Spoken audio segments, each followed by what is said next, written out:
అప్పుడెప్పుడో 2021లో రిలీజ్ అయిన పెళ్లి సందడి సినిమాతో తెలుగు ప్రేక్షకులను అలరించిన శ్రీకాంత్ కొడుకు రోషన్ మేక ఇన్నాళ్లకు ఛాంపియన్ మూవీతో మన ముందుకొచ్చాడు. ఈ సినిమాను స్వప్న సినిమాస్ ప్రొడ్యూస్ చేయడంతో ఈ చిత్రంపై అంచనాలు భారీగా పెరిగాయి.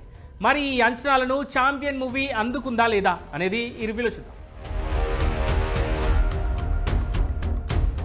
ఛాంపియన్ కథ విషయానికి వస్తే 1940స్లో Michael Williams alias Roshan Meka Secunderabad రీజియన్కు ఫుట్బాల్ ప్లేయర్. ఎలాగైనా ఇంగ్లాండ్ వెళ్ళి ప్లేయర్గా సెటిల్ అవ్వాలన్నది అతని కల.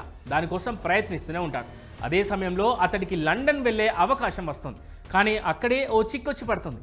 అది తప్పించుకునే క్రమంలో బైరాన్పల్లి అనే ఊరికి వెళ్తాడు. అక్కడే కొన్ని రోజులు తలదాచుకోవాల్సి వస్తుంది. మరోవైపు ఇండియా అంతా స్వాతంత్రం వచ్చినా నిజాం పాలనలో ఉన్న బైరాన్పల్లి మాత్రం వాళ్ళ కాళ్ళ కిందే నలిగిపోతూ ఉంటుంది. అదే ఊళ్ళో ఉండే చంద్రకళ అలియాస్ అనస్వర రాజన్తో మైకేల్కు పరిచయం అవుతుంది. ఆ సమయంలోనే ఊరి మీద పడి రజాకారులు మారణకాండ సృష్టిస్తారు.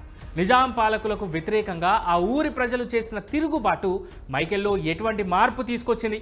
బాబు దేశ్ముఖ్ అలియాస్ సంతోష్ ప్రతాప్తో మైకేల్కు ఎందుకు గొడవైంది? లండన్ వెళ్ళాలని కలలు కన్న మైకేల్ బైరాన్పల్లి కోసం ఏం చేశాడు అనేదే మిగిలిన కథ. కొన్నిసార్లు కథ కంటే కథనం సినిమాను ముందుకు నడిపిస్తూ ఉంటుంది. ఛాంపియన్ అలాంటి సినిమాని. ఇదేమీ తెలియని కథ కాదు. గట్టిగా మాట్లాడుకుంటే గతేడాది వచ్చిన రజాకార్ సినిమాను కాస్త కమర్షియలైజ్ చేసి తీశారు. ఆ సినిమా రావడమే ఛాంపియన్కు మైనస్ అయ్యే అవకాశం లేకపోలేదు. కాకపోతే అందులో ఒక మంచి ఎమోషనల్ డ్రైవ్ తీసుకున్నాడు దర్శకుడు ప్రదీప్ అద్వైతం.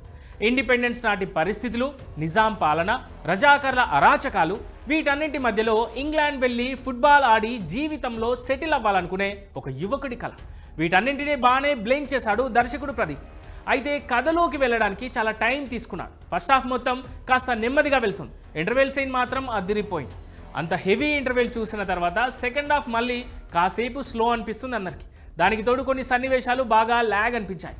కాస్త కఠినంగా ఉండి కొన్ని సీన్స్ తీసేసి ఉంటే సినిమా మరో లెవెల్లో ఉండేది.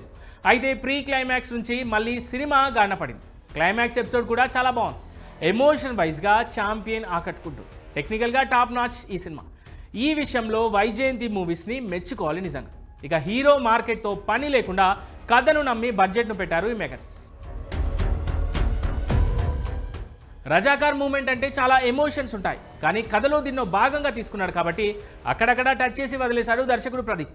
చివరికి వచ్చేసరికి ఆ ఎమోషన్ బాగానే బిల్డ్ చేసినా ముందు నుంచి కాస్త స్లో నరేషన్ అందరినీ ఇబ్బంది పెడుతుంది. దానికి తోడు సెకండ్ హాఫ్ కూడా కాస్త వేగంగా ఉండుంటే ఇంకా బాగుండేది.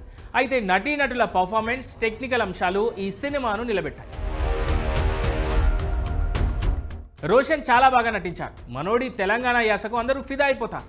అనస్వర రాజన్ తన పాత్రకు న్యాయం చేసింది. మరో కీలకమైన పాత్రలో నందమూరి కళ్యాణ చక్రవర్తి అద్భుతంగా నటించాడు.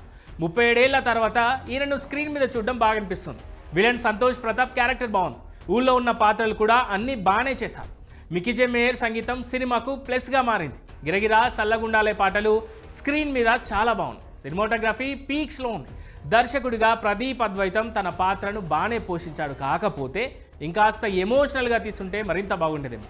అప్పటికీ యాక్షన్ ఎపిసోడ్, టెక్నికల్ పరంగా ఛాంపియన్ నిజంగానే ఛాంపియన్ అనిపించుకున్నాడు.